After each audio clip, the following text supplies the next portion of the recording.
설교 한번 보겠습니다. 형통의 복을 받는 사람, 요거 좀 보겠습니다. 전에 한번 제가 설교 한번 나갔던 거예요. 제가 이번에 다시 좀 작성을 했습니다. 다시 해서 뭐 크게 벗어나지 않아요. 왜냐 어차피 언어로 푸는 거기 때문에 본질은 벗어나지 않습니다. 예. 그래서 이제 제가 형통의 복을 받는 사람 요거 하나 하고, 그 다음에 이제 마지막 예수님께서 구름 타고 오시는 모습을 우리가 원어적으로 어떻게 볼 것인가, 예. 이걸 좀 구체적으로 제가 이렇게 좀 풀었습니다. 예, 이렇게 해서 한번 두 설교 한번 풀어보겠습니다. 18 1편 1절 6절입니다. 자, 성경은 의인과 악인의 길을 비교하면서 복 있는 사람의 삶의 정체성과 악인이 종말에 어떠한 자리에서 어떤 삶을 사는지에 대해서 확실하게 구별하고 있으며, 특별히 의인은 복 있는 삶을 산다고 기록합니다. 구약에서 복은 두 가지입니다. 바라크와 에살입니다. 예, 바라크, 복은 항상 기억하는, 바라크는 구원과 관계 있고 아셀은 지복인데, 진짜 중요한 게 뭐냐면요, 아셀의 복은 구원의 복을 받은 사람이 한해서 아셀의 복을 받는 거예요. 따로따로가 아니라. 예, 꼭 기억하셔야 됩니다. 예, 자, 유익한 능력을 부여해 줍니다. 그리고 이 복을 받은 사람은 무릎을 꿇고 기도하는 사람이며 하나님을 경배하는 사람입니다. 그리고 이러한 성도들에게 하나님께서 계속해서 복을 주시고, 그 말은 계속해서 복을 준다니까, 목사님들 구원의 복을 한 번 받는 거죠? 어떻게 또 받습니까? 그게 아니라 구원의 복이 취소되지 않는다는 거예요. 그 효력이 계속 유지한다, 이런 뜻입니다. 예, 근데 여기서 이제 성도 설교할 때는 하나님의 그 복을 계속 주신다, 이렇게 해야지, 계속 유지한다는, 너무 웃기잖아요, 이게. 그죠? 예, 그래서 제가 그 복을 계속 받는다, 이렇게 말씀드린 거예요. 또 그 받은 복을 감사하며 찬양과 영광을 돌리는 사람입니다. 그게 바라크의 복을 받은 사람. 그 다음에 이제 아셀의 복을 받은 사람은 구원받은 성도가 이 땅의 삶에서 받는 행복과 기쁨의 삶을 사는 사람입니다. 그렇지 않아요? 그러니까 이 복을 받은 사람은, 오늘 이 바라크의 복을 받은 사람은 그 기쁨이 물질에 있지 않다는 거예요. 어떤 명예에 있지 않다는 거예요. 이미 구원이라는 그 자체, 내가 천국 백성의 시민의 정체성을 찾은 거에 대한 기쁨과 감사. 이거 물질로 살 수 없는 거잖아요. 그죠? 그 기쁨을 갖고 있다는 얘기예요. 예. 이 복을 받은 증거는 하나님을 신뢰하는 사람입니다. 그리고 가난한 사람에게 선을 베풀어 주는 사람입니다.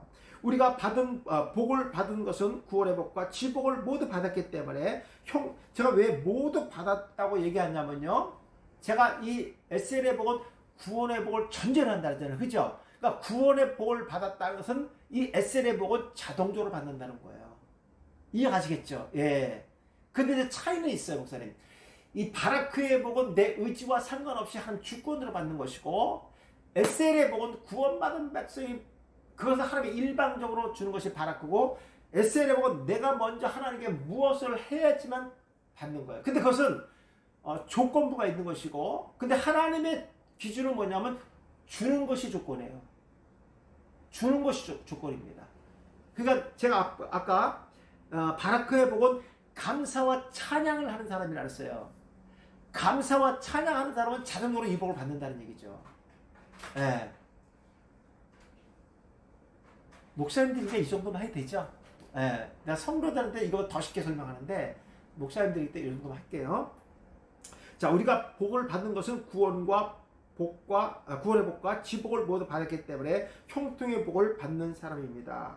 오늘뿐만 아니라 내일도, 그리고 주님이 오실 때까지 그치지 않는 복입니다. 맞지요? 예. 이게 멈추거나 취소되지 않아요, 절대로요. 예. 그러면 형통의 복을 받는 사람은 어떤 사람입니까? 첫째, 율법을 주야로 묵상하는 성도라는 거예요. 율법의 말씀을 주야로 묵상하는 거. 1절, 복 있는 사람은 악인들의 꾀를 따르지 아니하며 죄인들의 길에 서지 아니하며 오만한 자리에 앉지 아니하고 오직 여호와의 율법을 즐거워하며 그의 율법을 주야로 묵상한다. 묵상한다는 단어도 되게 중요한 거예요, 목사님. 네, 여기서 포인트는 이 묵상이라는 단어가 진짜 중요한 겁니다. 뒤에다 풀어드릴게요.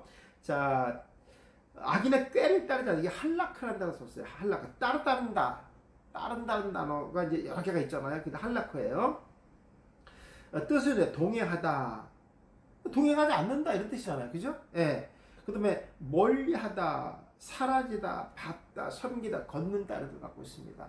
예.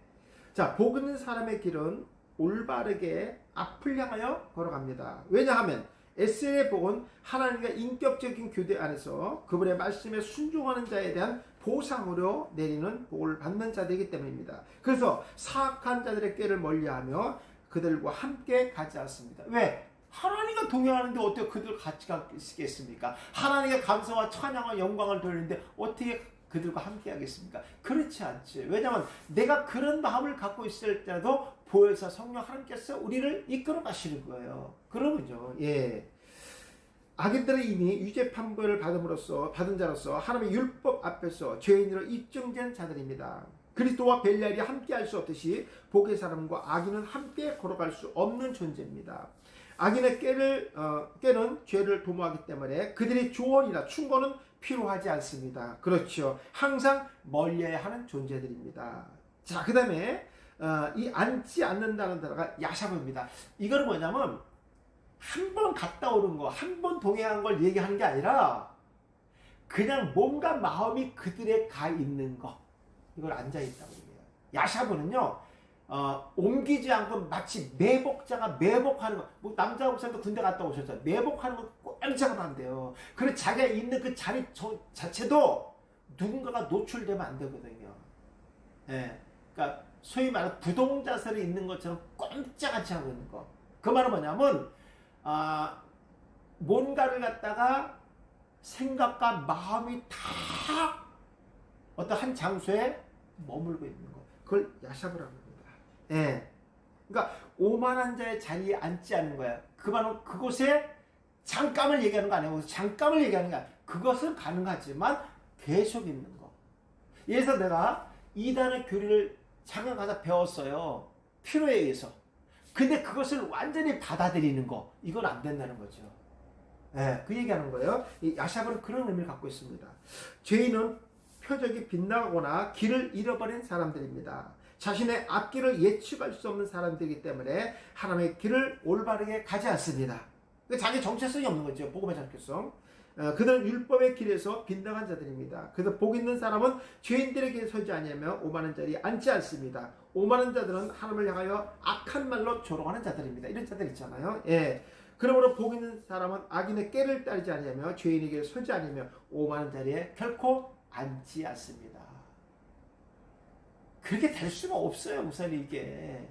그러니까 성도들은 자유함이라는 게 뭐냐면, 혹시 내가 실수로, 혹시 내가 잠깐 가면 어때? 이런 거에 대해서 고민하지 않는다는 거예요. 왜 그러냐면, 이미 나는 하나님과 동행하고, 오늘도 하나님께 찬양과 영광을 돌리는 사람들은 결코 하나님의 그 백성들을 악한 무리에게 빼앗기지 않는다는 거예요. 만약에 그들에게 빼앗긴다고 하면요, 하나님이 무슨 능력자입니까?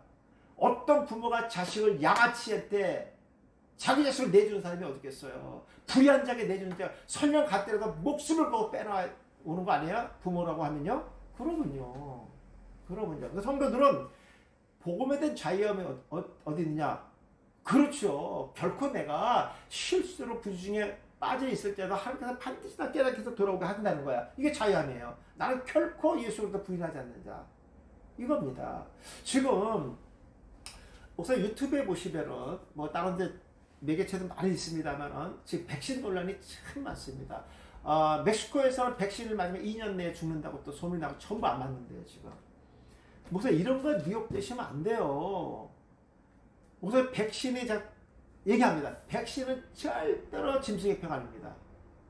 이건 짐승의표가 아니에요. 자꾸만 이런 데 미혹된다고. 우리 할시드 목사님은 안 그렇지만 지금 성도들이 이런 거에서 너무 많이 미혹당하고 있어요. 그러면 안 돼요. 그 왜 그러냐면요. 내가 가지고 있는 오늘 계시록의 13장에 나오는 8장에 나오는 그 짐승의 표가 무언지 정체성을 모르기 때문에 혼란이 오는 거예요. 그럼 목사님, 만약에 코로나가 인위적으로 온 거라고 얘기했는데 만약에 그 사람이 인위적으로 안 만들었으면 660을 어떻게 풀 거예요? 그리고 이 코로나 있기 전에 우리 선배들은 설교했던 거 다 거짓말이잖아요. 뭐 말이 되는 소리를 해야죠. 말이 되는 소리를 해야죠. 그리고 좋아요. 그게 짐승의 폐라고 해요. 그래, 좋아, 좋아. 그래, 짐승의 폐였어요. 그래요. 내가 그걸 맞았어요. 보세요. 내가 예수를 부인했습니까? 내가 일 안에 갔습니까? 예수를 저주했습니까? 뭐 했습니까? 내가 교회를 안 다닙니까? 예수를 안 믿습니까? 그렇잖아요. 지금 뭔 말인지를 알아야 되는데, 목사님들 중에서도 그런 말을 하시는 분 많고, 또 그런 메시지를 보내시는 분들도 계세요. 근데 너무 안타까워요, 진짜. 근데, 그건 제 몫이 아니에요. 예. 그분이 저를 완벽하게 신뢰한다면 내가 말할 수 있지만, 그런 분들은 저를 어떻게 보냐면, 너도 목사, 나도 목사로 보는 거예요. 예. 그러니까 자기 생각에 대해서 절대로 급히지 않죠. 예. 그러면 안 돼요. 이거는 그냥, 맞아요. 백신이에요. 백신이기 때문에, 우리가 자꾸 그런 식으로 하면, 진짜 우리가 미혹 당하는 겁니다, 목사님. 절대로 아니에요. 진짜 우리가 원어를 공부하다 보니까 너무 유치하잖아요, 목사님. 너무 유치한 얘기잖아요, 지금. 네. 이런 거 미혹되면 안 된다. 자, 2페이지 넘기겠습니다. 악인들은 어리석은 충고로 사람들의 판단을 흐리게 하여 죄, 이거잖아, 이거. 아, 그것도 모르냐고, 지금. 보라고, 지금. 이거 맞으면 큰일 나다. 이게 짐승이라고, 이게. 아, 너무 많이 나와, 이런 얘기들이, 진짜. 아유, 이거 제 몫이 아니기 때문에 안 하는 거예요, 저는요. 제가 그런다고, 아이고, 잘못했네, 돌아와야지. 그렇게 돌아오는 게 아니에요. 악인들은요, 어떤 말을 해도요, 하나님이 그들에게 돌이키시는 의지를 안 준다고요. 왜? 그들은 어떤 생명치 없는 자들이기 때문에. 그러면요. 그리고 죄인의 길에 서서 하나님의 길을 올바르게 가지 못하게 하며 오만한 자들의 자리에서 계속 지속적으로 머물게 합니다. 이것이 악한 자들의 특성이며 죄를 가진 자들의 특성입니다. 복 있는 자들은 이런 꾀에 넘어가지 않으며 동행하지 않고 어리석은 자들이 함께하지 않습니다. 시대 성도들이 아멘 그러죠. 아우, 나 우리 목사님 설교만 들으면 신나. 우리 목사님 설교만 들으면 걱정거리가 없어. 이게 자유함이에요, 목사님. 아우, 난 말씀만 들으면 그냥 겁나고, 아우, 나 또 회개할 게 또 생겼어. 이거 맨날 율법적인 설교만 하고 올매가 맨날 집어넣는 거예요. 이 교회 나오고 싶겠어요, 진짜? 예. 선생님, 복음의 말씀을 들을 때 자유를 느껴야 됩니다. 예. 속된 말로, 작가들 다 나와라. 예. 예수의 이름으로 명하겠다. 성도에 이런 자유함이 있어야죠. 그러면요. 우리의 백그라운드가 누굽니까? 그러면요. 우리가 이런 소망적인 설교를 반드시 해줘야 됩니다. 자, 즐거워하며 묵상한다고 써요. 이게 햇패치한다고 썼습니다. 기쁨, 즐거움. 자, 기뻐, 바라보는 거 참 중요합니다. 우리 다 한 곳을 바라봐요. 여호와는 바라봅니다. 근데 이단자들은 고개를 돌립니다. 우리가 다른 방향을 보는 거예요. 예, 호의를 보는 거예요. 복 있는 사람은 하나님의 훈계를 따르며 언제나 바른 길을 걸어가며 하나님께 주신 율법의 말씀을 호의를 보이며 바른, 그렇죠. 아멘 한다는 거예요. 아멘 한다는 거예요. 그리고 그 말씀을 언제나 사모하며 따르고 그 관계를 지속해서 유지하며 살아가는 자들입니다. 햇볕이라는 단어, 이 즐거워한다는데 이 햇볕은 그 기쁨의 땅에 있는 존귀한 자들이고, 그리고 기쁨의 말을 듣고 소망을 바라보는 자들이 즐거워하는 상태, 어떤 목적을 갖고 그 목적에 따라 소망을 두는 자다. 그 가운데서 나오는 기쁨이 햇볕이란다는 겁니다. 예. 그리고 무엇인가 가지기를 강하게 원하는 것을 나타낼 때 사용되는 단어가 햇볕이고, 그러므로 복 있는 사람에게 여호와 율법이 그의 즐거움이자 성취하라는 소원임을 깨닫게 되는 거예요. 그러니까 구원받은 백성은 율법 안에서도 자유함을 누리는 거예요. 왜? 이미 예수께서 완성해 놓으셨기 때문에. 율법에 얽매여서 끌려가는 자가 아니라 구원의 복을 통해 자유함을 얻었으니까 율법은 기쁨으로 지키는 거예요. 멍해가 아니라. 구원을 받았기 때문에 율법을 지키기 위해서 자격까지 얻은 거예요. 내가 대한민국의 국민이니까 대한민국의 법을 지키는 거예요. 대한민국의 국민이라는 지킬 필요가 없죠. 내가 방글라데시 법을 왜 지킵니까? 그거는 100% 어겨도 나는 아무 제재를 받지 않습니다. 그러나 대한민국의 국민이기 때문에 대한민국의 법을 어기면 제재를 받죠. 그런데 내가 대한민국의 국민이라는 그 법 안에서 지킬 때 난 자유로운 거예요. 맞죠? 그러면요. 예. 자, 묵상한다는 것이 하나라는 단어 썼어요. 예, 여기 재밌어요. 흰음마다 으르렁거리다 그랬어요. 예. 자, 하나님에 의해서 준비된 것이 빛과 어둠입니다. 빛은 낮이며 어둠은 밤입니다. 빛과 어둠은 한날에 정하는 기준이 됩니다. 그렇죠? 그러므로 복의 사람은 율법을 빛 가운데서 그리고 어려움 삶 속에서 묵상하는 삶을 살아야 됩니다. 여호와의 율법을 중단하지 말고 매일같이 속삭이고 입으로 찬양하며 마음으로 그 의미를 되새기는 겁니다. 그러면요. 예. 맹수가 먹이를 찾으며 포효하듯이 으르렁거리며 채뿌리게 포효하는 거예요. 거부하고 두려워하는 것이 아니라 맹수가 먹이를 만났을 때 포효하듯이 채빨리 가서 포획하듯이 그렇게 한다는 거죠. 우리의 묵상도 간절히 바라는 마음으로 신음하듯이 깊이 생각하며 율법의 말씀을 마음에 품고 살아가는 거예요. 오직 맹수는요 먹잇감 하나에 꽂혀 있습니다. 이 몸은요 그 먹잇감에 의해서 몸이 움직이고 눈은 절대로 그 먹이가 뛰지 않습니다. 그게 묵상이에요. 악인의 깨를 따르지 않고 죄인에게 서지 아니하며 오만한 자들이 앉지 않으며 율법을 올바르게 실천하는 복 있는 삶을 사는 성도가 복된 삶입니다. 어디 하나 들어도 아멘 안 할 분들이 한 군데도 없어요. 그런 성도들이 느끼는 게 뭔가 아 그렇구나 내가 그런 복의 사람이구나 이제는 자유함 가운데 말씀 안에서 자유함을 누려야 되겠구나. 그렇죠. 두 번째 신학가에 심은 나무와 같은 성도가 복 있는 성도라는 거예요. 이 말씀은 사실 결정타죠. 1절 3절 그는 신학가에 심은 나무가 철을 따라 열매를 맺으며 그 잎사귀가 마르지 같으니 그가 하는 나는 이 말씀은 그냥 어디 가나 이 설교하고 싶어 그냥. 누가 설교 하나 불러주면 이 말씀 하고 싶어요. 신나지 않아 이거 나 이거 너무 신나 이거 내 모습이니까 모든 일이 다 형통하리로다 악인은 그렇지 아니하며 오직 바람에 따라 겨우 같다. 자 시냇가에 심은 나무라는 이 심었다는 게 사탄에 제가 이 말씀을 듣는가 여기 지질이 쫙 소름이 돋았어요.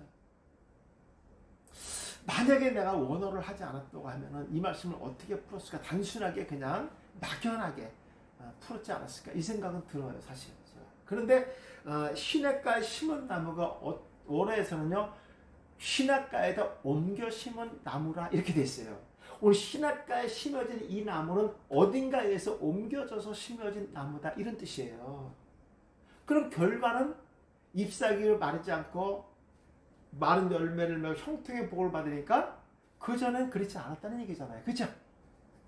이거 삼척 동네가 다른 얘기니까. 예. 근데 이 샤타라는 단어가 너무 중요한 거예요. 예.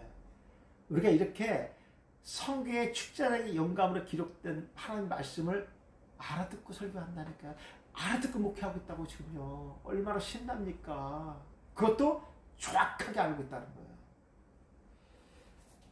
옮겨 심다 이식하다. 야 너무 재밌잖아 이런 말을 이식했다는 거야. 예.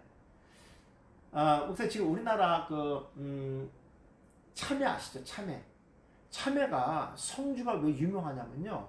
옛날에 참외를 한 번 심으면은 제가 알기로 2번인가 3번 열매를 맺으면 그 넝쿨이 끝난대요. 근데 지금 7번, 8번 이상씩 그 참외를 딴답니다. 그 왜 그런지 아십니까? 참외를 호박에다가 이식시켰대요. 접목시켰대요. 그 뿌리는 뭐냐면 호박 뿌리예요. 호박. 거기다가 접목시킨 거예요. 그래서 접목하고 이식하고 좀 다르나? 약간 다르구나. 하다 보니까 다르네요. 얘와도 또 제대로 된 거 드려야 되는데, 예. 어쨌든 이것은 척박한 곳에서 더 좋은 환경으로 옮겨진 나무다. 이런 얘기예요. 그 나무가 복 있는 나무다. 이렇게 성경은 얘기하고 있어요. 그럼 이제 구속사를 봐야 되잖아요. 예. 자, 복의 사람은 하나님의 말씀 안에서 항상 기뻐하며 그 기쁨을 공급받는 상태를 시냇가에 심은 나무로 비유하고 있습니다. 시냇가에 심은 나무는 언제든지 물을 공급할 수 있으며 항상 보장된 삶을 그렇지 않아요? 뿌리가 이미 물가에 있어요. 이러면 보장되어 있는 거예요. 예, 모든 뿌리가 양분은 뿌리로부터 올라오기 때문에 보장되어 있는 겁니다. 그거에 따라서 잎사귀와 가지와 열매는 보장되어 있는 거예요. 예. 시냇가에 심은 나무는 스스로 나온 것이 아닙니다. 그렇지 않아요? 뭐 나무가 아우 여기 광야가 너무너무 고통스럽고 물도 없고 매 하루 걸러 그냥 물 걱정하고 살아가는 게 걱정이야. 그래도 어떻게 하겠어? 이제 팔자를 내가 살아야지. 이렇게 살았는데 저 너머에보는 물이 있다는 소문인데 아유 내려치면 거길 가야 되겠다. 그 나무가 갈 수 있어요? 누군가 옮겨 심지 않은 이상은 절대 그 나무를 옮겨줄 수 없다는 얘기예요. 그러면요. 예. 자, 신학가에 심은 나무는 스스로 나온 것이 아닙니다. 누군가에서 옮겨집니다. 이 나무가 이전에는 광야 같은 곳에서 있었으며 흡족하게 물을 공급할 수가 없었습니다. 그런데 누군가에서 신학가 이식되었다는 것입니다. 하나님의 은혜로 참여. 자, 나무 입장에서 은혜 아니에요? 지가 뭐 지나가는 사람들 불러서 뭐 이렇게 저렇게 자기 인생을 한탄하면서 옮겨지기를 원했나요? 아무 침묵만 지키고 있었어요. 근데 어느 순간에 사람이 보고 너무 불쌍한 거야. 아우 얘는 또 이렇게 홀로 이렇게 광야 같은데 물도 없는 척박한 건데 아우 얘 잎사귀도 거의 말 시들어가고 가지도 없고 얘 열매는 맺었나 너무 딱한 거예요.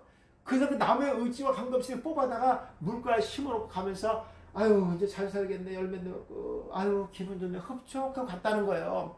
나무 입장에서 은혜입니까 아닙니까? 은혜잖아요. 은혜잖아요. 살아가는 걱정을 안 해도 됩니다 이제는요. 예. 그 영적인 의미로 봐야 되잖아요 이런 것들은요. 그렇지 않아요? 이것은 영적인 의미로 볼 때 죄의 책에서 생명의 책으로 옮겨놓은 것입니다. 왜? 우린 다 면망받을 자들이었어요. 원죄를 통해서. 근데 예수 그리스도 이 땅에 오심으로 말미암아 생명의 자리로 이식시켜줬다고 옮겨주셨다는 겁니다. 예. 고통의 자리에서 기쁨의 자리로 옮겨놓은 것입니다. 이러한 자들이 복 있는 사람이다 성경 얘기가 없어요. 너무 정확하고 확실하게 우리한테 메시지를 주고 있잖아요. 그렇잖아요. 예. 자, 그랬더니 형통의 복을 찰나를 한다고 10필동사로 돼 있죠? 근데 이렇게 돼요. 동사, 히필, 삐완료. 그렇죠? 그 다음에 3인칭 남성 단수로 돼 있어요. 예. 형통의 복은요, 많은 사람들 가운데 나만 이런 복을 주셨다는 거예요. 내가 어떤 자이기 때문에, 예. 시대가, 옮겨 심겨. 시대가는 뭘 상징한다 그랬죠? 하나님의 은혜. 그 자리는 은혜의 자리예요. 하나님께서 우리의 생수가 되고 생명이 된 예수 그리스도의 은혜의 자리로 옮겨오셨다는 거 하나님께서. 내 의지와 상관없이 히필 하나님께서 미완료니까 계속해서 머물도록 해주셨다는 거예요. 다시 옮기지 않는다는 거예요. 지속적으로 신학가에 머물도록 허락해 주셨다. 예. 자, 형통의 복은 초를 따라 열매를 맺으며 그 잎사귀에 마르지 않습니다. 복 있는 사람은 하나님께서 함께 하시니 평생에 무감각한 인생을 살지 않고 분별 없이 살아가지 않으며 어리석은 행동을 하지 않습니다. 요건 제가 지금 형통한다는 단어 뜻을 그대로 문장에다 집어넣은 거예요. 예. 하나님께서 주시는 형통의 복은 한 번 끝나는 것이 아닙니다. 미완료. 한 번 끝나는 것이 아닙니다. 앞으로 나가며 발전하는 삶을 사는 것을 의미하고 올해 받은 복이 내년에도 동일하게 보장되는 것. 이게 형통의 복이에요. 그러니까 올해도 잎사귀가 마르자고 많은 열매를 맺었는데 오늘 끝난다. 이게 저주지요. 그러니까 하나님께서 그 인생이 앞으로 뻗어나갈 수 있도록 있었던 담벼락을 허물어뜨리고 걸어갈 수 있는 길을 열어주셨다는 거예요. 갈 수 있는 통로의 길, 막힌 길을 열어주셨다는 거예요. 계속해서 뻗어나가는 거예요. 그러니까 올해 받았던 이 축복이 내년에도 통로를 열어놨기 때문에 보장되어 있다. 이게 형통의 복이에요. 예. 근데 악인들은 어떻습니까? 라샤란다라 썼죠. 사악한 자, 죄를 범한 자, 행악자, 악한 자라고 되어 있고요. 여기 보면 중요한 게 유죄 판결을 받은 자들. 언제? 만세전에. 그리고 위반한 자들. 하나님의 말씀 안에서 벗어난 자들. 그거를 악인들이라고 얘기합니다. 악인은 하나님의 존재를 거부하는 자들입니다. 사악한 말로 시끄럽게 하며 올바른 길로 걸어가지 못하고 어리석은 행동을 하는 자들이며 하나님의 구속의 사건을 무시하고 복음에 위반되는 말을 시끄럽게. 그렇지 않아요 목사님? 예. 항상 거짓을 얘기하는 사람이 말이 많아. 근데 진리한 사람은 거기에 답변 안 해요.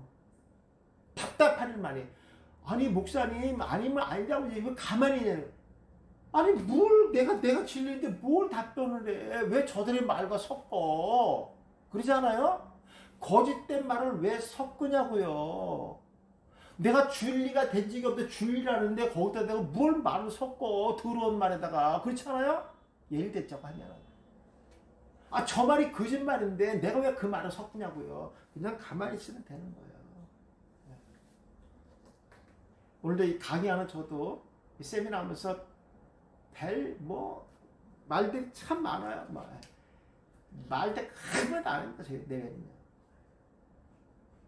시간 지나면 답이 나오는 거 뭘 그 말을 섞고 뭘 그 변명하고 그럽니까? 그냥 가만히 있으면 하나님이 알아서 다 만지세요. 그러면 내가 또 죄를 짓는 거잖아요. 그래서 저 사람이 나를 A라는 사람이 나를 흠잡을 했어요. 밝히면 밝혀져요. 그럼 저는 또 나빠지는 거잖아요. 그래서 내가 더 의로워집니까? 스크래치는 나죠? 그냥 가만히 있으면 돼. 그래서 우리 목회하면서 다 경험한 거잖아요. 그죠? 가만히 있으면 하나님 다 교통정리 해주세요. 진리가 항상 승리하는 거예요. 그 당시에는 내가 분통 터지고 막 그랬죠, 진짜. 예. 근데 우리는 복음의 줄을 붙잡고 사는 목회자들인데, 예. 그런 거에 또 민감하게 반응할 필요 없습니다. 묵묵히 나에게 맡긴 사람만 열심히 하면요, 하나님이 알아서 다 세워주고 하나님이 알아서 높여주더라고요. 예. 저는 이걸 경험한 사람 중에 한 사람이에요. 한 말 안 합니다. 예.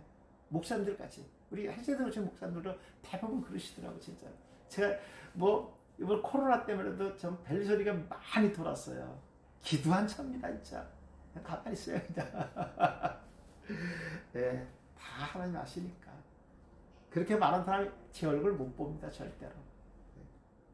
근데 그분 그 당시에 그렇게 이제 그 사람의 돌파구니까 어떻게 하겠어요. 자기는 그게 돌파구인데 그렇게 하나도 그거까지 막아버리면요, 죽여버리면요, 큰일 납니다, 목사님. 이게 더 큰 게 나한테 올 수도 있어. 그것이 무서워서 그런 게 아니라 그냥 놔두는 거예요. 자, 그 다음에 겨와 같다. 그 밑에 건 제가 안 할게요. 겨와 같다다. 모치란다. 모치. 겨는 곡식을 분리할 때 나라는 지면에 떨어지고 겨는 가볍기 때문에 바람에 날아가 버립니다. 결국 아기는 바람에 날아가 버리는 사라진 허무한 인생을 상징합니다.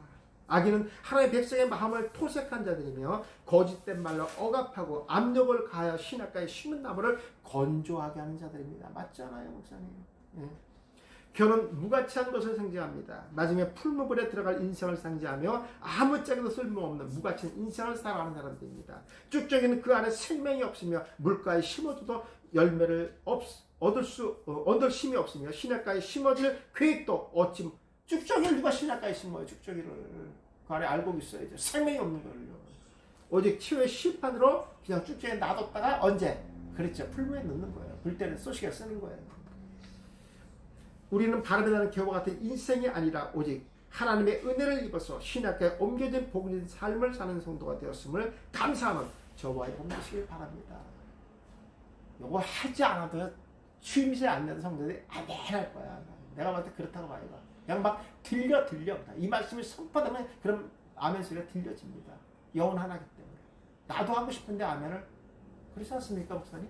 네. 세 번째, 여호와께서 인정하는 성도가 복 있는 성도. 여호와가 인정해야 돼. 중요한 거예요. 여호와가 나의 아버지야. 목사님, 내 부모가 나를 인정 안 하면 어디 가서 내가 인정받겠어요. 내가 세상에서 멸시당해도 집에 오면 부모가 따뜻한 밤 안아주면서 밥 차려줄 때 그때 인정받는 거 아니에요, 목사님? 얼마나 누가 나를 밥을 차려줍니까? 누가? 그렇잖아요. 자녀 입장에선 그게 부모에게 인정받는 거 아니겠습니까? 자녀이기 때문에, 내 새끼이기 때문에 내 부모한테 인정받는 것이 가장 중요한 겁니다. 그러므로 악인은 심판을 견디지 못하며 죄인의 의인의 모임에 들지 못해요. 물론 의인의 길은 여호와께서 인정하시나 악인의 길은 망한다. 네. 견디지 못하는데 쿰입니다. 쿰. 네. 똑바로 설 수 없다는 얘기예요. 네. 넘어지는 거죠. 악인들이 마지막 때 견디지 못하는 것이 공의의 심판입니다. 공의의 심판은 백보자 심판을 의미하며 그것은 악인들만 서는 곳입니다. 공의의 심판은 하나님께서 오차없이 정확하게 재판하며 악인을 다스리는 권세를 왜 오차가 없냐면요. 지은 죄를 제 입으로 시인하기 때문에 오차가 없는 거예요. 죄 지으면 누가 지은 거예요? 본인이 졌죠. 본인의 죄를 본인이 제일 잘 알아요. 백보자 심판 때의 죄는요. 자기가 지은 죄를 지 입으로 시인하고 백보자. 그런 변론의 장소가 아니라 시인하고 들어가는 거예요. 그거 변론 못하게 지입으로 얘기했으니까. 아니 죄를 졌는데 판사 앞에 나 죄인입니다. 판결이 끝난 거. 죄진사 내가 죄를 졌다는데 무슨 판결이 있어요? 무슨 변호가 필요 있습니까? 본인이 죄인이라는데 내가 살인했다는데 끝난 거예요. 그거는요. 맞죠? 네. 그 얘기입니다. 그게 백보자 심판대입니다. 우리가 백보자 심판 때 뭔가 변론이 있을 거라서 천만의 말씀. 거기는 자기가 지은 죄를 자기 입으로 시인하고 무엇을 기다리는 것이 아니라 시인한다. 그게 정확한 거예요. 본인이 지은 죄를 본인이 고백하기 때문에 정확한 겁니다. 그리고 그냥 가는 거예요. 풀무로 들어가는 겁니다. 영원한 지옥으로 가는 거예요. 그러니까 그가 이제 부활할 때 영생하도록 부활을 받습니다. 그러나 구원받은 백성이나 구원받지 못한 백성 똑같이 영생하도록 부활했지만 가는 곳이 달라요. 머무는 곳이 다릅니다. 생명의 길과 심판의 길과 다르다는 거예요. 요거만 다른 겁니다. 예. 뭐 나머지는 읽어보시면 될 것 같습니다.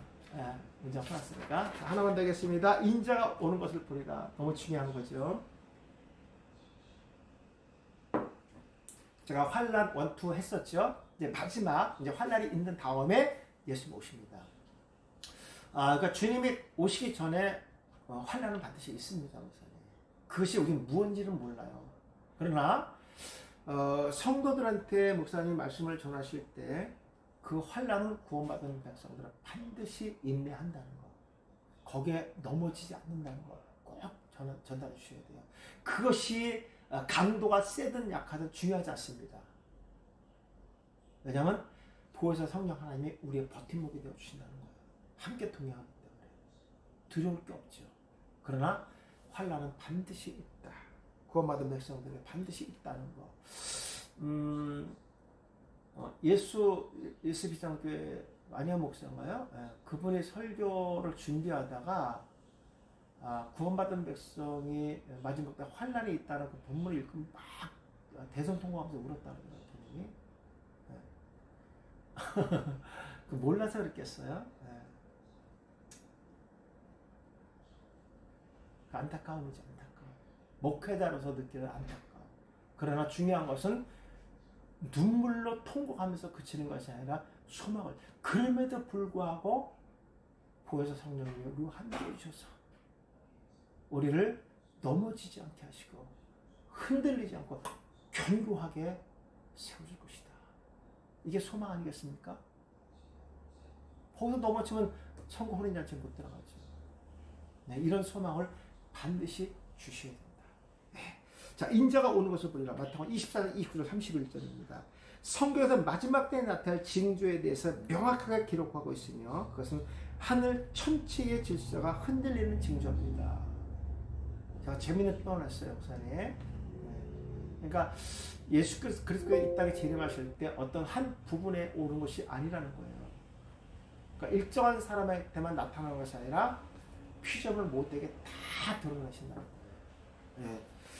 그때 땅의 모든 족속이 예수님이 구름 타고 큰 능력과 영광으로 오신 것을 보고 통곡할 것이며 큰 나팔 소리와 함께 주님의 택하신 자들이 세상 어디에 있든지 천사들이 그들을 사방에서 모으실 것입니다.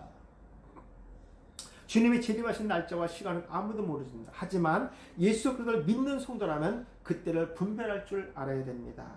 우리가 예수님을 믿는다고 하면서 종말을 준비하지 않는다면 그것은 온전한 믿음이 아닙니다. 예수님을 믿는 성도는 그 마음에 다시 오실 주님에 대한 기대가 있어야 됩니다. 세상의 역사도 시작이 있었습니다. 천지창조도 역사를 시작하신 하나님은 언제나 끝을 내시거든요. 왜냐하면 히브리들 시작이 있으면 꼭 끝이 있다고 봤거든요. 예. 그래서 시작과 결과를 뭘로? 하나로 보는 거예요. 하나로. 예. 이런 것들도 개념상 갖고 계셔야 되겠습니다. 우리 창조를 얘기하면 종말까지 바라봐야 되는 겁니다. 그래서 창세기 4장에 대해 이어서 무엇을 얘기합니까? 종말론을 얘기하고 있잖아요. 창세기가 또 종말론을 얘기합니까? 창조 시작을 알리는 곳인데 그 장에서도 이미 종말을 알리고 있다는 거예요. 그래서 히브리들 개념의 시작과 끝을 하나로 보기 때문에 그렇다는 거예요. 하나의 창조를 얘기할 때 이미 곁들여서 뭐가 오는 거냐? 종말. 왜? 종말을 준비하기 위해서 이미 예수가 만세 이전에 예배되어 있었잖아요. 이것이 다 연결되는 겁니다. 그래서 히브리들의 사고가 얼마나 중요한지, 히브리들의 관점에서 보는 성경이 얼마나 중요한지를 다시 한번 또 느끼게 해줍니다.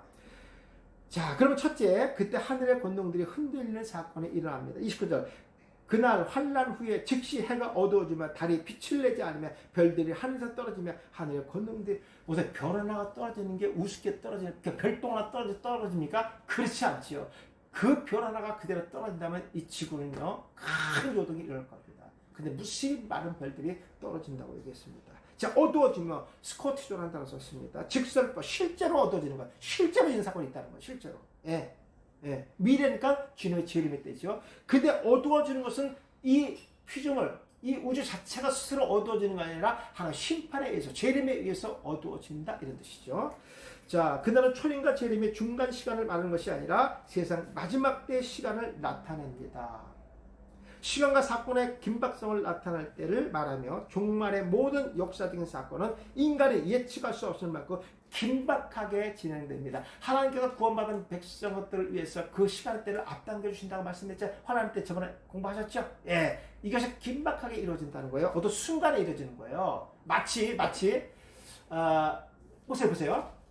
노아 홍수 때 하나님께서 방주의 문을 닫는가 동시에 비를 내리지 않았어요. 이미 그 일주일 전에 문은 닫혀 있는 거예요. 그럼 비를 내리는 순간에 그것을 안 사람들은 그냥 그 이전에 문이 잠겨져 있었기 때문에 그 긴박성이라는 0.001초의 오차도 없이 이미 그 시간이 지나갔다는 얘기예요. 왜냐하면 그 닫혀지는 것과 비가 내리는 일주일의 공간은 마치 방주 안에 있었던 당시의 복음, 방주를 지어라, 이 복음의 말씀을 듣고 어떤 기회를 주려고 했던 기간이 아니라는 거예요. 그 기간이 아니라는 거예요. 그러니까 그것을 아무것도 모르는 사람한테는 주님의 재림이 뭐가 도적같이 오는 거예요.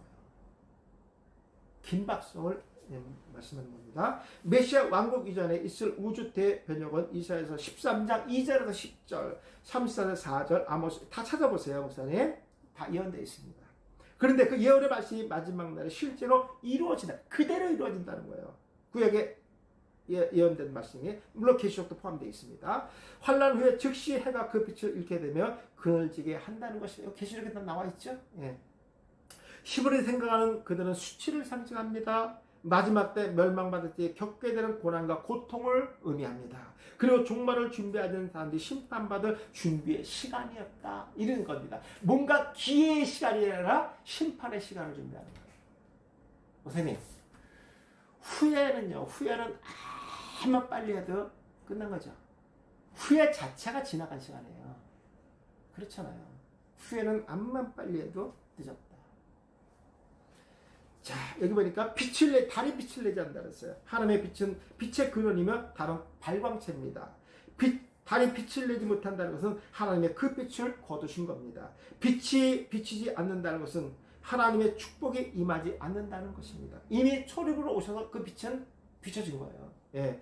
달은 인간의 섬겼던 우상이었습니다. 달신은 남유다의 우르와 북서 메소포타미아의 하란에서 숭배되었던 주신이었습니다.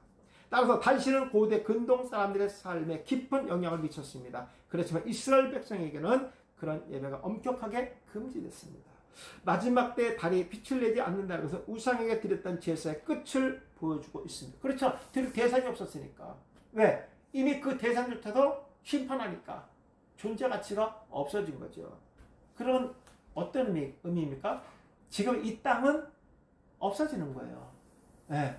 그리고 천국과 지옥만 남은, 그것을 새하늘과 새 땅이라고 얘기합니다. 네. 자, 떨어지며 그랬어요. 핍토를 써요. 핍토 많이 들어봤죠? 핍토 헬라어에서요. 예.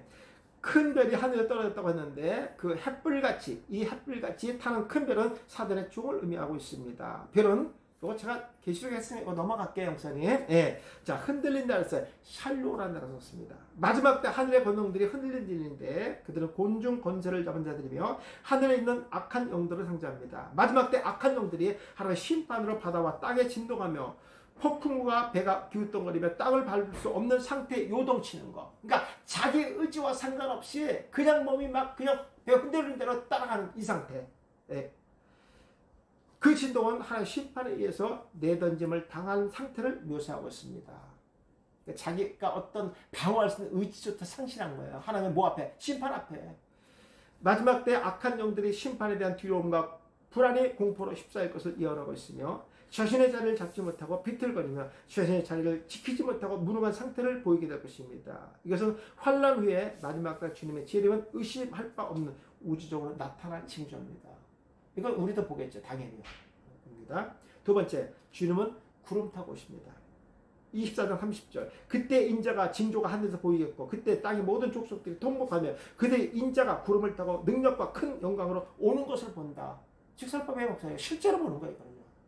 실제로 구름 타고. 왜냐하면 예수님께서 승천할 때 구름 타고 올라가셔요. 너희 본 모습 그대로 오신다. 그 실제로 구름이에요. 목사님. 그 이상의 것을 풀지 마세요. 그건 상당히 위험합니다. 목사님. 이거는 상징적인 의미도 없고요. 그냥 구름입니다. 목사님. 다시 말해서 쉽게 얘기하면 하나의 임재죠. 구름 자체가 하나의 임재를 나타내기 때문에. 예. 자, 보이겠고 파이로라고 썼습니다. 직설법 미래 수동태로 되어 있어요. 보게 하셨다 이런 거예요. 수동태가. 보이겠고 보게 하셨다 이런 얘기입니다. 마지막 때 나타날 주님의 표시는 하늘에서 그 빛이 명백하게 드러날 것입니다. 주님은 초림으로 오실 때도 빛으로 오셨으며 재림의 날에도 빛나는 모습으로 재림할 것입니다. 빛은 모든 사물을 비추고 드러나게 하며 어둠을 사라지게 하는 능력을 나타냅니다. 그 빛은 예수의 재림과 동반한 분명한 실체라는 것입니다. 마지막 때 빛이 보이면서 어둠의 세력이 모두 물러가는 허무함을 나타내며 공중의 권세를 잡은 악한 영들이 권세를 꺾이고 하나님의 영광을 가르쳤던 자들과 그를 따르는 무리가 하나님 자리에서 사람을 높이며 살아갈 자들입니다. 그들이 걸어가는 멸망의 길이며 하나님의 저주가 기다리고 있습니다. 이들이 가는 곳은 꺼지지 않는 영원한 불못입니다. 그들은 끝까지 추종하고 따라가면 그들도 역시 멸망의 자리에서 벗어날 수 없습니다. 오늘 마지막 주님이 재림할 때 어떤 일정한 시간들이 있을 거 아니에요. 그죠? 왜냐하면 노아의 방주의 문이 닫히고 바로 물이 뿌려나간 게 아니잖아요. 40주야 피가 내렸잖아요. 그죠? 그럼 그동안에 있던 사람들은 어떤 일정한 시간의 고통을 당한 거예요. 그죠? 그러면 목사님, 제가 여기다 한번 물어보겠습니다. 우리들은 다 이제 들림을 받았지만, 목사님, 이들이 그 기간 동안에 1번 회개한다. 2번 회개 안 한다. 전혀 안 한다. 회개한다. 1번이 그것을 깨닫고 막 죽어가는 가운데서 심판받는 가운데서 또 백발적 심판 때는 어디든지 아무튼 자기 잘못을 뉘우친다. 2번 뉘우치지 않는다. 번호 넣어주세요.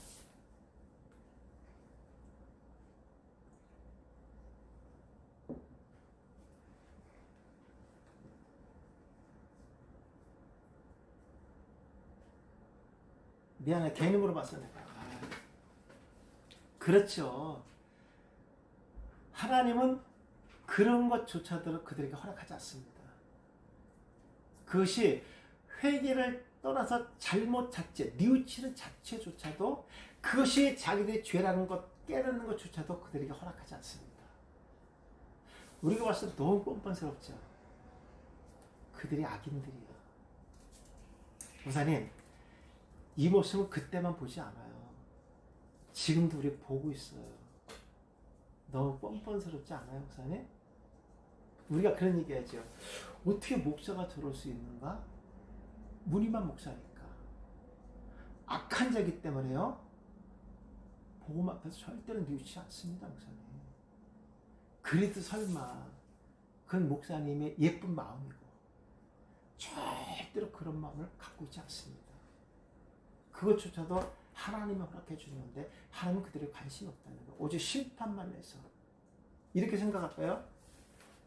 밥만 먹고 잠만 자고 살만 뒤룩뒤룩 뛴 돼지는요, 마지막 잔신날을 갖고 있는 거야. 걔 부러워하면 안 돼. 소가 나가면서 왜 맨날 나만 일시켜요? 쟤는 맨날 그냥 나가지도 않고 그냥 속도만 처먹고 그냥 잠만 자고 살만 뒤룩 뛰시는데 주인이 이렇게 하면 귀에다 대고 쟤 잔신날을 하는 거야. 아, 그래요? 알았어요. 이거 아니겠어요, 목사님? 예. 그러면요, 악인들은 마지막 우리 혼인잔치에 쓰려고 놔두는 겁니다. 참 감사하지 않아요, 목사님? 예. 저들은 너무 뻔뻔스러워. 아주 태어나니까 그래. 우린 다 티가 나. 아니냐 그런 말도 할 생각도 안 해. 설령 하더라도 너무 거짓말이 티가 나. 자, 그 다음에 구름 타고 네펠을 썼습니다. 속격, 야, 소유격, 구름이. 야. 자, 구름은 신의 속성 중에 하나입니다. 구약에서 구름은 하나님의 임재를 나타내면 신약에서 구름은 예수님과 결합됩니다. 그렇죠. 또한 구름의 신색은 하늘의 승리를 상징합니다. 구름에서 비, 번개, 우박 및 파괴적 홍수가 내립니다. 그러니까 이미 구름 타고 오시는 예수 그리스도는 이미 그 심벌을, 영적인 심벌을 데리고 오지만 한편은 뭐냐? 그 구름에서 번개가 치고, 그렇지요. 예, 천둥이 치는 것처럼 반드시 심판이 있다는 거죠. 재림의 날에 예수님이 구름 타고 오시는 것은 주님의 능력과 영광으로 강림하는 모습을 상징합니다. 믿는 자에게 임하는 재림은 성도의 승리와 거룩함을 나타내는 의미이며, 믿지 않는 자에게는 애굽에 내렸던 재앙과 애굽의 재앙을 다 이걸로 비, 번개, 우박 이걸 전부 내렸잖아요. 예, 심판을 상징하는 거죠. 예, 그들의 죄와 심판에 대한 두려움으로 인하여 통곡할 것입니다. 자, 보리라 그랬어요. 반드시 구름 타고 오는 것을 본다고 말했거든요. 예. 직설법, 이거 틀림없어요. 그러니까 우리만 보는 것이 아니라 심판받을 자도 예수님께서 왜 그랬냐면 이게 공의성 때문에 그랬어요. 내가 본 것을 다시 오겠다고 말씀하셨고, 이 복음의 말씀은 이미 선포됐고, 하나님의 일반 계시와 특별 계시를 통해서 당신의 존재를 드러냈어요. 자, 그렇다고 하면 이제 결과가 있어야 돼. 결과. 저들이 믿든지 안 믿든지 선포된 말씀의 결과는 반드시 모든 사람을 보여줘야 됩니다. 이것이 하나님의 공의로운 심판 때문에 보여주는 거예요. 그래서 구원받은 우리만 구름 타고 오는 걸 보는 것이 아니라 멸망받을 자들로 공의로운 심판 때를 전부 보게 하신다는 거예요. 이게 직설법이에요. 놀랍지 않아요? 네. 제가 이렇게 확실하게 말씀드린 것은 원에 있다는 얘기예요. 네. 주님의 재림하실 때 구름 타고 오시는 모습은 믿는 자나 믿지 않는 자 실제로 모두 보게 될 것이며, 마지막 때에 나타날 예언의 말씀이 그대로 드러납니다. 그 누구도 피할 수 없으며 마지막 날은 승리와 심판으로 구별되어 준비할 것입니다. 주님이 구름 타고 오시는 그 모습을 승천하실 때 약속했던 그 말씀의 성취를 의미합니다. 인자가 구름 타고 오시는 모습은 대세상이나 종교 지도자들에게 인자의 그 모습이 못마땅했습니다. 그렇잖아요. 예. 예수님이 본인이 인자의 모습을 갖추고 구름 타고 올 것이라는 표현은 참기 어려운 신성 모독으로 이해했습니다. 왜? 이거 누구만 하나님만 아시는 거니까. 예. 그러면 히브리들의 개념에 인자가 이 땅에 구름 타고 오시는 것은 의미는 그들에게 익숙한 모습이었어요. 이미 익숙한 모습이었습니다. 하지만 위대 지도자들에게 인자의 재림은 통곡과 심판이 될 것이라 깜짝 놀랄 사건이라는 거죠. 진짜 그분이 하나님이었거든요. 예. 그들에게 인자는 인정할 수 없는 확실한 신성 모독이기 때문입니다. 세 번째, 나팔소리와 함께 복음을 가진 자들을 모읍니다. 요건 아마 이제 목사님 새롭게 들릴 거예요. 그러니까 천사들이 모으는데 기준이 있어요. 뭘 기준으로 모으냐고요. 그렇잖아요. 아니 우리도 그냥 멀뚱멀 보고 있는데 이성훈 목사님 빨리 나오세요. 저요? 왜 그러지? 뭐 그냥 뽑혔나 번호에? 이렇지 않다는 거예요. 그 옆에 있는 사람은 본인을 왜 안 뽑았는지 본인이 알아요.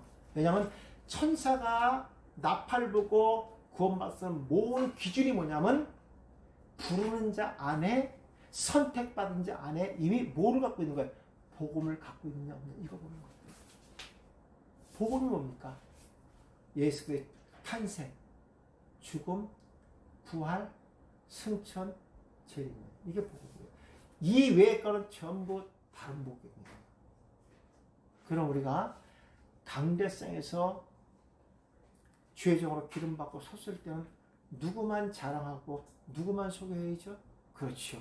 예수만 자랑하고 예수만 소개해야 돼요. 이게 복음이에요.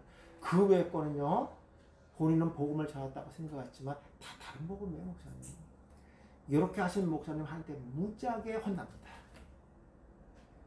틀림없습니다. 무지하게 혼납니다. 우리가 그 복음만 전하려고, 더 확실한 복음 전하려고 이 더위에 모여서 이 말씀 연구하는 거 아니겠습니까? 그래서 천사와 모으는 기준은 복음이에요.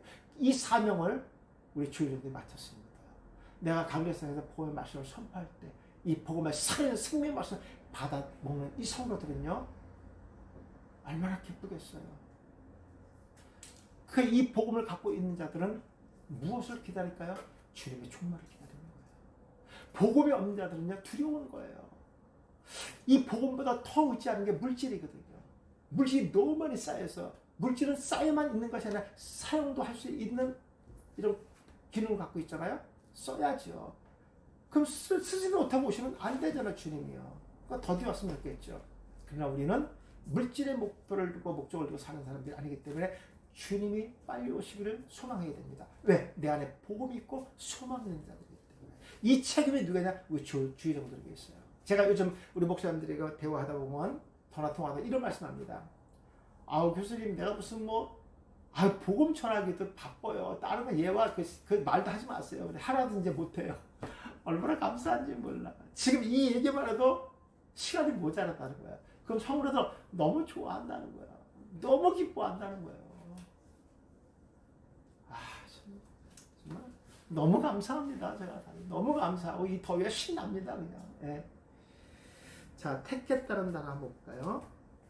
위에 건 그냥 보시면 될 것 같아요. 보낸다는 거는요. 예. 이 나팔 소리 안 했구나. 이걸 해야 되겠다. 예. 나팔 소리. 예. 살피겠습니다. 예. 중요한 내용이죠. 자, 나팔은 일반적으로 금이나 은으로 만든 기구이며 구역에서 나팔은 양각 나팔인 쇼파로 순양의 뿔을 말하는 거죠. 구역에서 쇼파는 두 번 나타납니다. 첫째가 시내산에서 율법을 받을 때, 두 번째가 메시아 나팔 소리와 함께 회오리 바람을 타고 행하실 때, 예. 그때 예언된 말씀이 스가랴 9장 14절에 나옵니다. 나팔 소리가 울려 퍼지는 그날이 되면 만군의 여호와께서 세상을 다스리는 때가 시작될 것입니다. 그분이 오시면 흩어져 성도들이 다시 나팔 소리 듣고, 나팔 불 때 나의 이름. 왜냐하면 예수님께서 십자가 될 때 그 목에 내 이름이 그려져 있는 그 명찰을 목에 달고 십자가 죽으셨기 때문에, 이미 예수님께서 나를 위해서 십자가 죽으셨기 때문에 내 이름을 부른다는 거죠. 무엇을 기준으로 해서? 복음을 기준으로 해서. 그 음성을 우리가 들어야 됩니다. 자, 택하신 에칼레토스입니다. 이 곤란했다 이런 단어가 구속성의 의미를 갖고 있죠. 곤란했다. 에클렉토는 가장 질 좋은 것을 선택하는 뜻이라는 거야. 왜? 질 좋으신 분의 유전자를 갖고 우리가 태어났기 때문에, 그 속성을 갖고 태어났기 때문에, 왜? 그의 형상을 가지고 우리가 창조됐기 때문에 가장 질 좋은 거죠. 네. 또 청함받은 자가 아니라 확실하게 구별해 곤란에 선택받은 자입니다. 그러니까 얼마나 질이 좋겠어요. 네. 그 기준은 예수가 십자가의 피의 효력을 기준으로 삼았던 것입니다. 그때 구별된 사람으로서 주님이 다시 오실 때 천사들이 선택할 것입니다. 그 천사들의 기준도 이미 하나님께서 지령을 받은 거죠. 뭐예요? 복음에 있는 자들. 오늘 예수의 복음을 고백한 자들, 그리고 그 복음을 그 마음에 품고 있는 자들, 그리고 다시 오실 영적인 신랑을 기다리던 영적 신부들을 찾게 되는 거예요. 천사들이 자기 마음대로 고르는 것이 아닙니다. 하나님 뜻에 의해서 부르시는 것이다. 선택된 성도들은 그 안에 복음을 가지고 있는 자들입니다. 예수 그리스도의 탄생과 죽음과 부활과 승천과 재림의 복음이 확실하게 정립되고 고백한 자들이며, 복음을 통하여 그에 따라 회복된 것을 믿는 자들입니다. 그리고 복음의 등과 기름을 준비할 신랑을 기다리는 슬기는 영적 신부입니다. 여기서 기름은 샤멘이죠. 올리브 기름.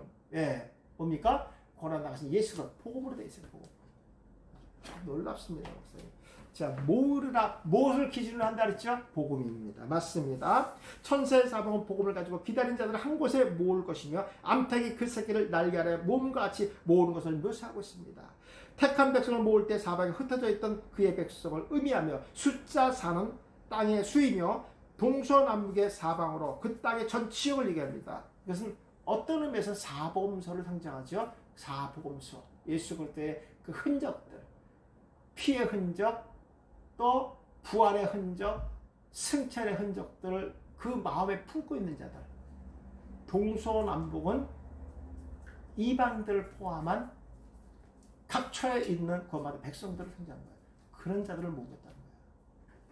히브리들의 개념 메시아가 시대가 오면 흩어진 이스라엘 백성들을 모으신다고 생각했으며, 출애굽을 통해 애굽에서 다시 가나안으로 돌아왔던 그 약속이 실현된 것을 이해했습니다. 그래서 그들은 6월절 절기에서 디아스포라도 전부 얼른 모이니까 하나님이 찾아가서 예수님 성전으로 모이는 거예요. 마치 아브라함의 부엘사바에서 모리아까지 갔던 그것을 연상시키는 거예요. 항상 모이는 장소는 하나님을 기준으로 합니다. 하나님이 계신 곳으로 성도가 찾아가는 것이 하나님이 이미 구원받으며 찾아오셨기 때문에 우리가 그를 찾아가는 거예요. 뭐 나머지는 뭐 이렇게 읽으시면 될 것 같습니다. 예, 이 마지막 날에 있을 거. 이 성도들이 가장 듣고 싶어하는 말씀 중에 하나가 난 이거라고 생각합니다. 그럼 뭐 꿈에도 볼 것 같아 그냥 천사들이 그냥 이 날개를 달고 막 나팔을 불면서 막 구름 타고 그거는 그 광경을 한 번도 이 세상에 살면서 영화에서도 본 적이 없고 어떤 상황에서도 본 적이 없는 그 상황들을 꿈속에서 미리 볼 수도 있지 않겠습니까? 왜? 말씀은 마치 내가 현상처럼 내가 현장에 있었던 것처럼 우리 들려지고 와닿는 거 아니겠습니까? 이게 복음 아니겠습니까? 예. 그러면 하나님께서는 또 꿈을 통해서도 미리 알게 하시고 왜? 이 복음을 들었으니까 확실한 근거를 알고 있기 때문에 다른 꿈을 꾸지 않겠죠. 이 설교 끝나고 나서 목사님 제가 설교도 그 다음날 꿈을 꿨는데 목사님 말씀하던 그 모습을 제가 꿈속에 봤어요. 나도 보고 싶잖아. 예, 이거 같이 귀한 말씀이 어디 있겠습니까? 이런 역사가 있기를 축복합니다. 목사님. 10분 가셨다가 2시 10분에 켜도록 하겠습니다. 스가라 1 하겠습니다. 마지막 시간입니다. 오늘. 예.